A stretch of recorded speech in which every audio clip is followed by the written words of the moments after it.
Good evening mga Huni ni Nyor, and welcome to our 7th episode. Tonight we are going to sing one of the best loved responsorial psalms made by Msgr himself, Salmo 100, Ang Diosnong Kaayo. It talks about the goodness of God and His immeasurable love for humanity. So before we continue, I would like to invite everyone to subscribe to our channel and ring that notification bell that you see on your screen, and then like and share our video today so that we can invite everyone to join us as we sing these beautiful songs of Msgr Rudy right here in Mga huni ninyo. So ladies and gentlemen, Salmo 100, Ang Diosnong Kaayo.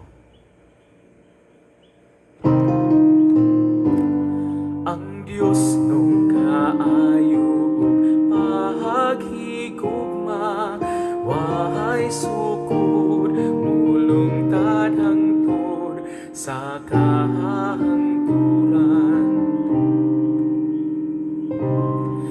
Singgit sa kalipay tibok nga yuta, anagari siya nga malipayon. Sayang atubangan, uban sa awit sa kalipay. Ang Diosnong kaayo paghigugma, wahay sukod mulungtad hangtod sa kahangturan.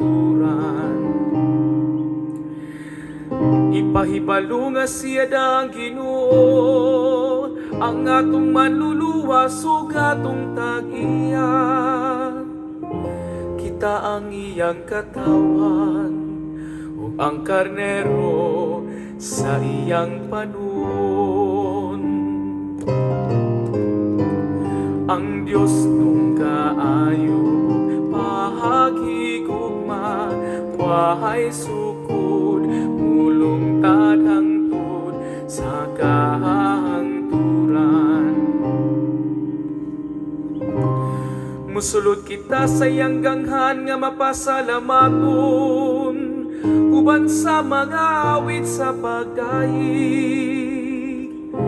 Angay siyang pasalamatan ug himayaon ang iyang ngalan.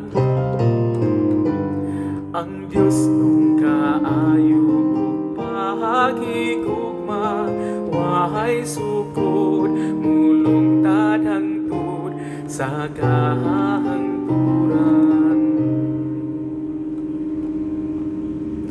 So if you like the song, don't forget to share this video to your friends, our friends, so that they can also join us in our next episodes of Mga huni